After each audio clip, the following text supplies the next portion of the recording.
Hey everybody, welcome to the UGAsports.com quick take. I'm your host, Jason Butt. Thank you so much once again for joining. We have a good take for you today. We got the Peach Bowl coming your way on Saturday, the late game. So everybody wants to celebrate New Year's Eve. If you're a Georgia fan, you sure hope Georgia gets that win as you get ready to count down the new year. So it should be a fun time ahead. But as the title of this video says, we are looking at the potential matchup advantage that Georgia will have on the offensive side of the football. Now, I think this is a given. So if you couldn't figure out where that matchup would be based on the title, then you haven't been following college football this year.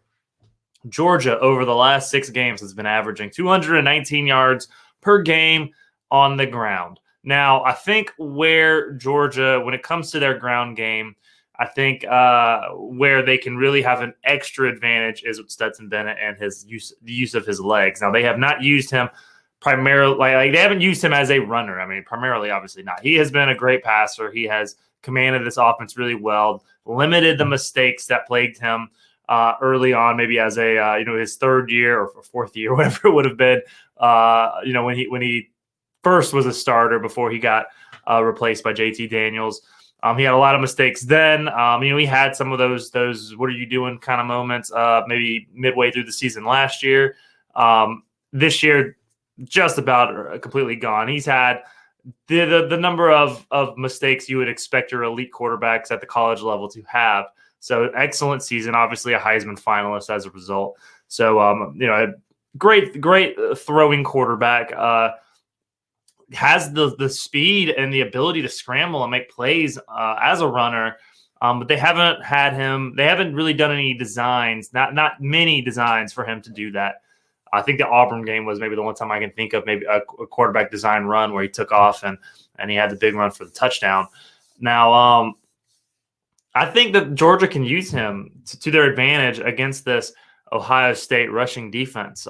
Now, Ohio State's overall numbers this year really doesn't signal possibly where this team is as a rush defense.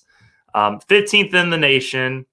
25th in the nation when it comes to rush defense. They are 119.9 yards allowed on the ground per game.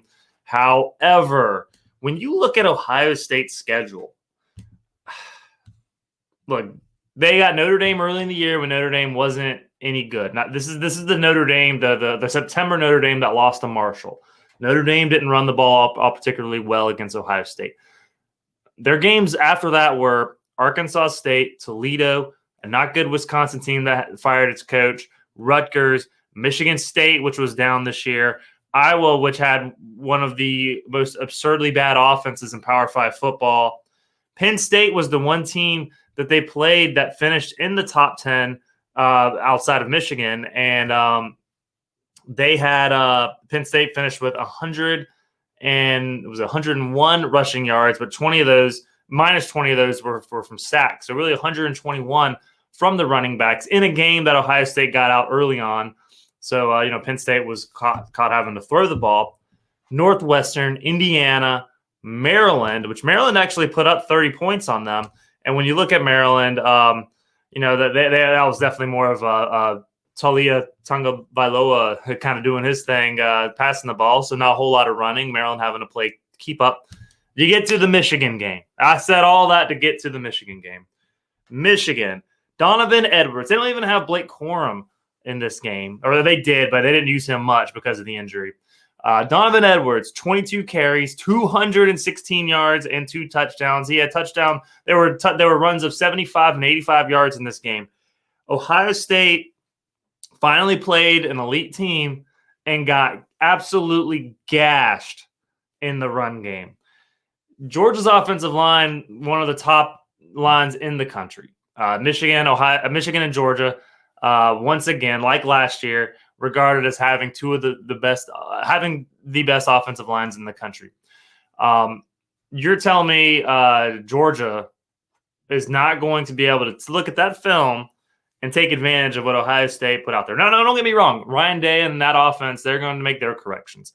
But I'm envisioning flashbacks to last year when a lot of people thought that Michigan's D-line and Aiden Hutchinson, who's having a decent rookie season with the Lions, by the way, that Aiden Hutchinson would be able to come in and just tear up Jamari Sawyer, who's also having a good year with the Chargers as a rookie, steal in the draft. I might add, playing at tackle in the NFL.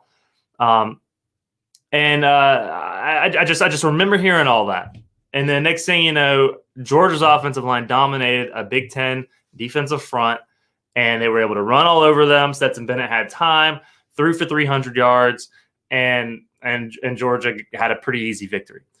To me, this comes down to, can Georgia run the ball, and can they do it effectively and efficiently? Are they going to have runs of 75 and 85 like Michigan did in the rivalry game this year? Probably not. I mean, that's insane.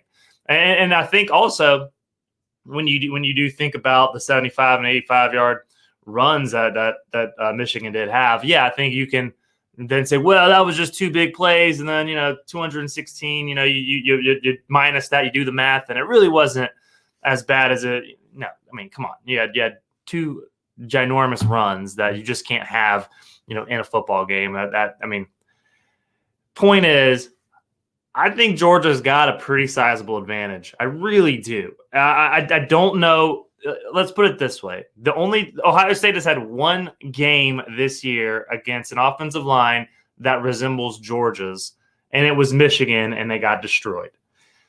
So what Georgia has to do is they can't get behind the chains. They have to be able to run the ball, get ahead, get 4 to 5 on first down, and then let Stetson Bennett do his thing on second down. I think second down is going to be the money down in terms of making sure these drives lengthen into where you avoid 3 and outs or maybe getting one first down and then punting, on offense.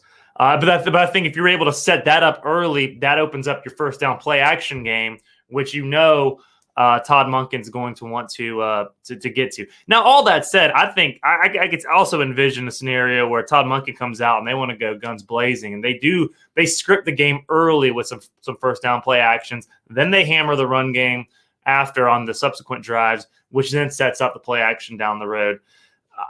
If Georgia can get when they're in first down running situations, if Georgia can get between 4 and 6 yards per carry on those downs, they're going to be in a great shape, because that is going to keep Ohio State on its heels guessing in second and medium. You don't want second and long, because you don't want third and medium, third and long. You can get the second and medium, second and short, to where Ohio State has to sit back and wonder what's coming next. I think Georgia is going to be in a great position to run more plays than Ohio State, which is what they're going to want to do, because Ohio State's up-tempo team. They're going to want to run more plays. We've heard Kirby Smart talk about how time of possession is overrated. Really, the stat that matters in modern college football is number of plays. So you don't want Ohio State running as many plays as they want to run. And so Georgia's going to get that advantage. Georgia is going to need to be really successful on first down in the run game, and I think they have a really good chance of being so. When you look at the teams Ohio State has played, they have not been challenged outside of one game this year, and they got mauled up front. So I like the advantage with Georgia on offense in that particular area. Ohio State's got a pretty good pass defense, though. So that's the other thing. They're 15th in the country when it comes to pass defense. What was it, 180? I had the number pulled up, and now I don't anymore. Here we go, 184 yards per game. It's a pretty good pass defense team. Good secondary, as usual. That's kind of what Ohio State does anyway. So, they got to make sure that they can keep them off balance on defense and have them guessing as to what they're going to do. So, again, Georgia, they can have success offensively if they can get ahead of the chains in the run games, specifically when it comes to first down. And now, when it comes to the defensive side of the ball, that's a different story. And we'll touch on that on Thursday. We're obviously going to talk about the betting side of things tomorrow on Wednesday. So, hey, If you haven't, please like, subscribe, do all that good stuff with this video. Go to the UGAsports.com dog vent and subscribe there as well. That is the best community for UGA sports fans on the entire World Wide Web. Thank you so much for tuning in. You have been awesome, and I've been Jason Butt. Y'all take care.